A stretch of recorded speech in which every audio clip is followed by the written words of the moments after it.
You're standing in your kitchen. The burner's on. The food is cooking. Everything looks fine. But there's something happening right now, quietly, invisibly, that you've probably never thought to question. And by the end of this video, you'll never look at your gas cooker the same way again. Most of us grew up around gas cookers. The click of the igniter, the soft whoosh of the flame catching, the blue ring of fire settling into that familiar low hiss. It's one of the most ordinary sounds in a home. You've heard it thousands of times. And that familiarity, that's actually the problem. Because when something becomes ordinary, we stop seeing it clearly. We stop noticing it, we stop asking whether it's still okay. We just assume it is because it always has been. There's a concept in psychology called habituation. It's the brain's way of filtering out things it decides are normal. It's efficient, it saves mental energy, but it also means we can walk past a warning sign every single day and never register it as a warning at all. A 2015 study published in the journal Risk Analysis found that domestic gas incidents are disproportionately linked to familiarity, not ignorance.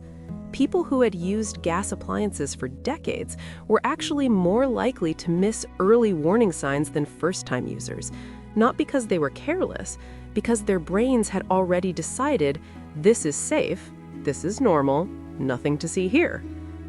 That study has stayed with me, because what it's really saying is this: the longer we've lived with something, the less we actually see it. Comfort becomes a kind of blindness. So today, we're going to look properly, maybe for the first time. Let's start with the most visible thing, the flame itself. Your gas cooker flame should be blue. A steady, clean, even blue ring, sometimes with a tiny flicker of lighter blue at the very tip. That's it. That's what healthy looks like. But here's something most people don't know. That blue color isn't just aesthetic. It's telling you something about the chemistry happening inside your burner. Blue means complete combustion.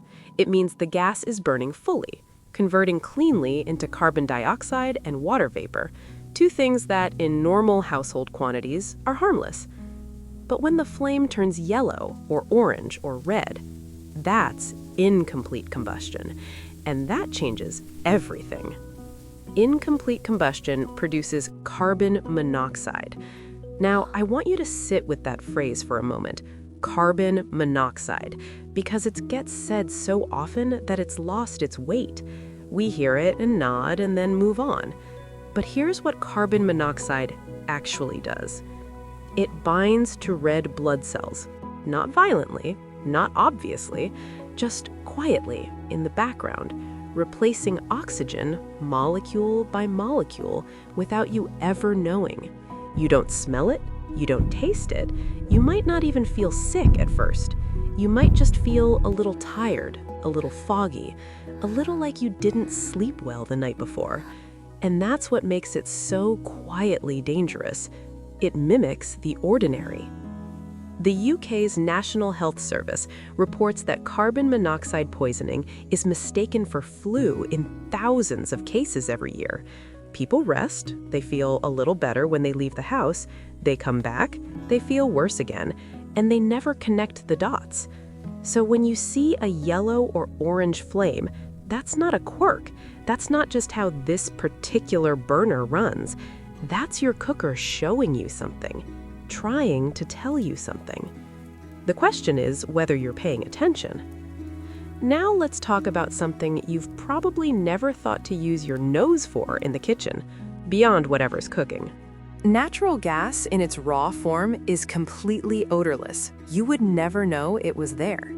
But gas companies add a chemical called mercaptan, specifically so that you can detect leaks. That's the smell people describe as rotten eggs or sulfur.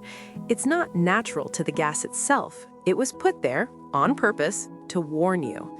So if you ever smell that, even faintly, even once, that's not something to investigate later.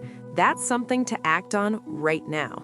Open windows, don't touch any light switches, don't turn the hob off if it's already off. That action alone can create a spark.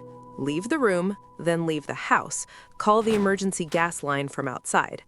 Because unlike carbon monoxide, this one gave you a signal, and signals are gifts. Don't ignore them. But here's where it gets more subtle. Sometimes the smell isn't rotten eggs. Sometimes there's a faint burning odor when nothing is on the hob, a smell you can't quite place, something like hot dust or something faintly chemical, almost plastic-like. That can mean residue burning off the burner. It can mean a seal beginning to degrade. It can mean something is heating that absolutely shouldn't be. And most people smell it once, maybe twice, and then stop noticing it. Habituation again. Always habituation. A healthy burner, once lit, should be relatively quiet, a low, soft burn, steady, consistent. You almost shouldn't hear it. If you hear a roaring sound, louder than usual, more aggressive, that often means too much gas is mixing with not enough air. If you hear a hissing from the knobs or the hose behind the cooker, that's pressure escaping somewhere it shouldn't be. If the flame pops loudly when you turn the burner off, once in a while, probably fine. Every single time, every single day, not fine. Something has shifted. These are quiet communications, small signals, the kind that once you know to listen for them, you'll wonder how you ever tuned them out. Now, let's talk about the parts of your cooker that you've probably never looked at. If your cooker is freestanding, it's connected to the gas supply by a flexible hose running behind or underneath it. That hose has a lifespan. It degrades slowly over years. It can crack, split, or loosen at the connectors. And because it lives behind the cooker, in the dark, pressed against the wall, almost no one ever looks at it. The UK's Gas Safe Register recommends checking this hose visually at least once a year. Most people have never checked it once. Some have never even thought about the fact that it exists. Now look at the top of each burner.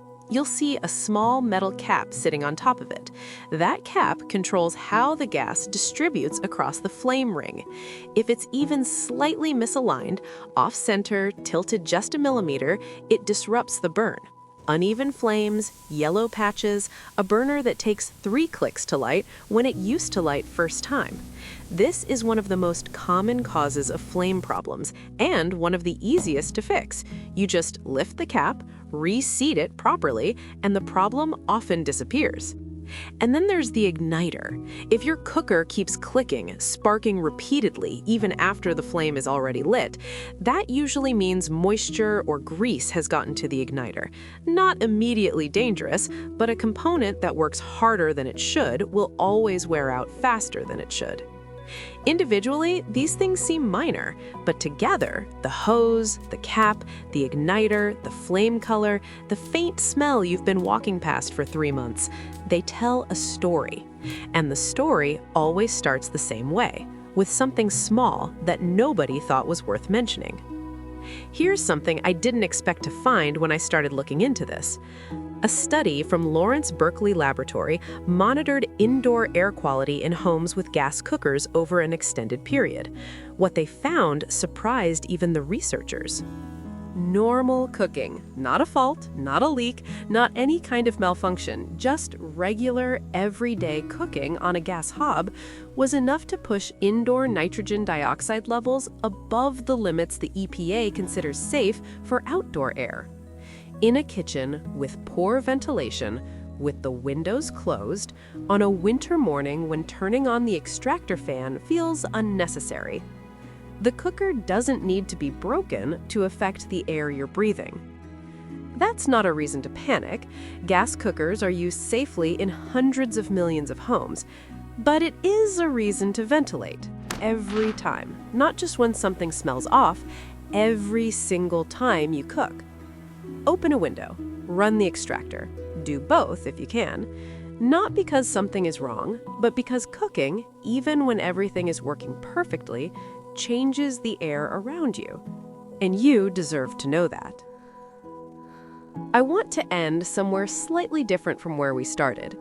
This video is about gas cookers, about yellow flames and degraded hoses and carbon monoxide detectors, practical, physical things you can check this week. But underneath it all, the thing that actually keeps people safe isn't information, it's attention.